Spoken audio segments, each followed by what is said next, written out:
Jacob Judy and Ladan from DHRTA, and today I will give you a short discussion about how to prevent foodborne illness during 8 steps of food services process under the course THC 101. Preventing foodborne illness during 8 steps of food services process. Step 1. Purchasing. In purchasing, you must have a guidelines such as number 1. The purchase items or food must meet the public health standards. Number 2. Check the expiration dates. Number 3. Make sure that the fish, raw meats, vegetables, and fruits are fresh. Number 4. Purchase the specific items. Number 5. Make sure that all items are FDA approved. Number 6. Food must be in a protective, leak-proof, durable packaging and sealed. Number 7. Reject all products that does not meet the requirement. So let's proceed to step 2, receiving. In receiving the food items that will be delivered, the receiver must know his or her receiving duties or guidelines such as number 1. Check the truck if it is clean with adequate refrigeration and freezer. Number 2. Check if they organize deliveries to separate raw products from processed foods and produce. Number 3. Organize space, equipment, and lighting for receiving efficiently. Number 4. Inspect the food immediately.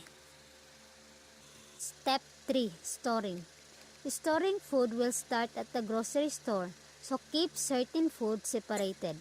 Separate raw meat, poultry, and seafood from other foods in your grocery shopping cart.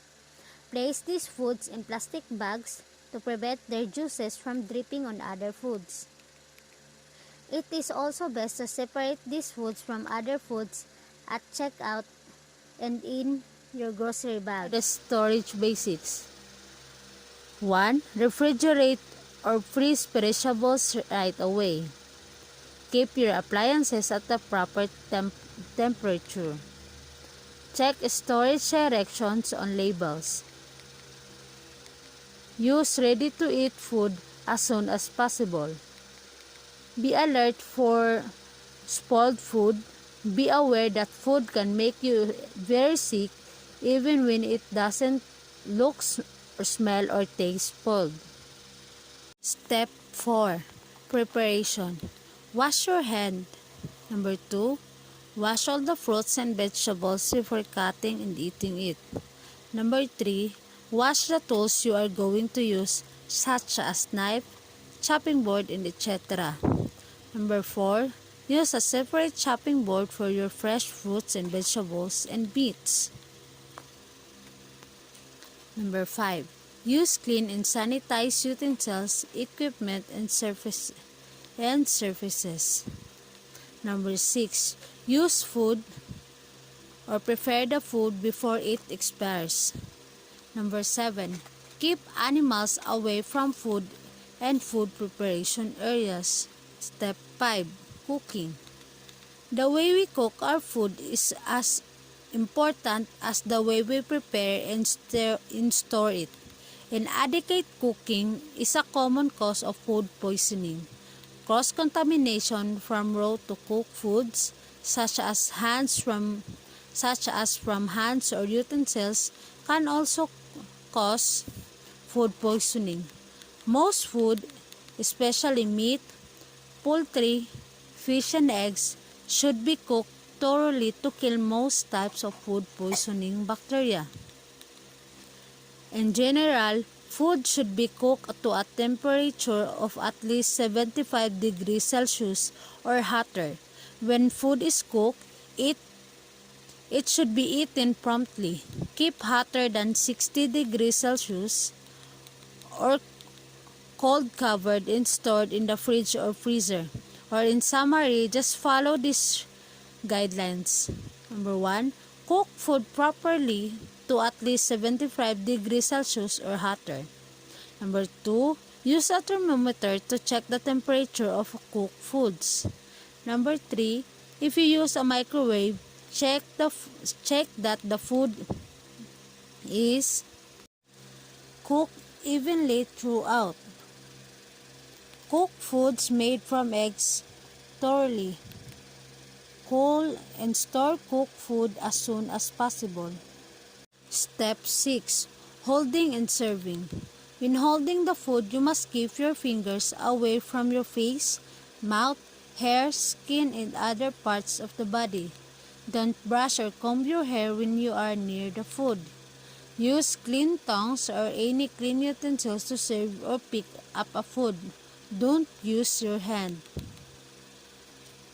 Wash your hands frequently. Do not handle food with bare hands. Use gloves instead. Do not eat or chew gum in food handling areas or serving the food. Serve cooked hot food immediately. Ensure that the food you serve are fresh. Before serving the food, make sure to put it on a clean tray or serving plates. Cover the food if possible. So now let's proceed to step 7, cooling. Cooling food too slowly is the major cause of foodborne illness. Potentially hazardous foods such as meats, seafood, poultry, and dairy products must be rapidly cooled from 140 degrees Fahrenheit to 70 degrees Fahrenheit within 2 hours, then from 70 Fahrenheit to 41 Fahrenheit within 4 hours. Cool container of the food in a ice water bath of half water and half ice. For stage cooling number 1, 4 hours. The most important thing to remember is that the temperature of all cooked foods should be reduced to 41 degrees Fahrenheit or colder as quickly as possible. The cooling time, however, should never exceed the maximum time allowed for the selected methods, either 4 hours for the one-stage method or 6 hours for the two-stage method. And last but not the least, step 8, reheating. First, make sure that the food can still be consumed. Reheating leftover and refrigerated foods to improper temperature is also a major cause of foodborne illness.